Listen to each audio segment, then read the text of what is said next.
Bonjour, je m'appelle Olivier Morel, donc je suis directeur général de l'activité de Celoplast. C'est une entreprise qui appartient à un groupe espagnol, qui est le groupe Intermas, qui est un groupe qui a plusieurs usines en Europe. C'est une société qui facture à peu près 80 millions d'euros de chiffre d'affaires ici, et sur différentes typologies d'activités. La majeure partie, c'est une activité de produits pour le jardin et pour l'aménagement du jardin. Donc nos clients, ce sont les grandes enseignes de la distribution. Donc ça, c'est une activité qu'on qualifie ici de B2C, donc Business to Consumer. Il y a une autre partie de ces 80 millions, qui représente à peu près le tiers, qui est une activité qu'on appelle nous ici Business to Business. Donc c'est la vente à des entreprises de produits dédiés pour les éleveurs et pour les maraîchers, ou les forestiers, ou les viticulteurs. Voilà, il y a sur le site 135 personnes à peu près qui travaillent pour cette société. Alors, l'élément déclencheur dans le groupe dont on fait partie, c'est une démarche qu'on appelle RSE. On est financé par des prêts verts, c'est-à-dire des prêts dont les taux d'intérêt sont indexés sur notre performance RSE. Ça veut dire que notre cœur d'entreprise, nos finances en fait, sont indexées sur notre capacité à être meilleur en termes d'impact sur l'environnement, en termes social et bien-être pour nos employés et en termes de gouvernance. Quand je dis gouvernance, c'est d'un point de vue éthique, d'un point de vue anti-criminalité. Et donc dans ce cadre-là, l'optimisation énergétique fait partie de nos démarches. En dehors de ce site-là, on a des usines d'extrusion plastique qui sont très consommatrices d'énergie aussi.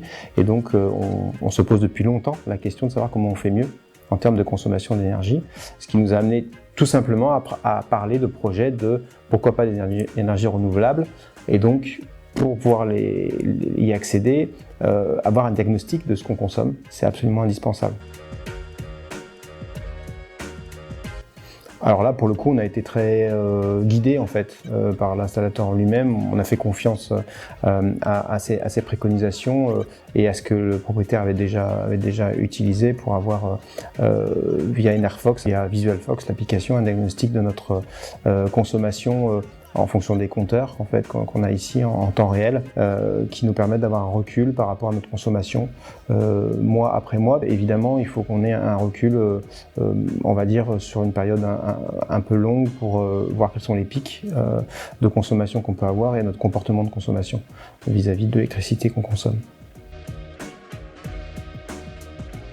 D'un point de vue administratif, oui, il y a déjà eu des conséquences sur une prise de conscience, sur des demandes de réglage des différents appareils de chauffage, en particulier électriques, sur l'extinction des lumières, sur le remplacement de certaines cellules, que ce soit à la plateforme logistique, mais aussi ici, remplacement des lampes par des lampes LED pour consommer moins, etc., etc. C'est une prise de conscience progressive par le diagnostic, mais aussi par l'environnement social, qui fait que tout le monde aujourd'hui a bien conscience qu'il va falloir être économe en termes énergétiques dans les mois qui viennent et les années qui viennent. C'est quand même l'extrême rapidité et la réactivité du suivi.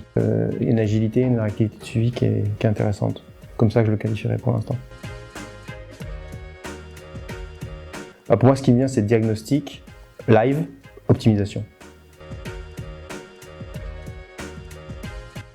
Pour nous, c'est une pierre de fondation sur une démarche d'économie d'énergie.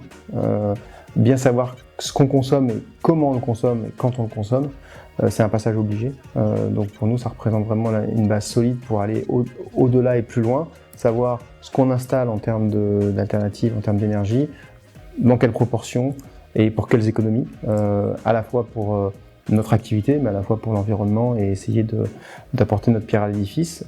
Aujourd'hui, si on n'est pas plus, on va dire, RSE demain, et si on n'est pas une entreprise qui sait travailler sur la pérennité de nos activités en termes d'impact environnemental, on n'a pas d'avenir, donc il faut savoir le faire.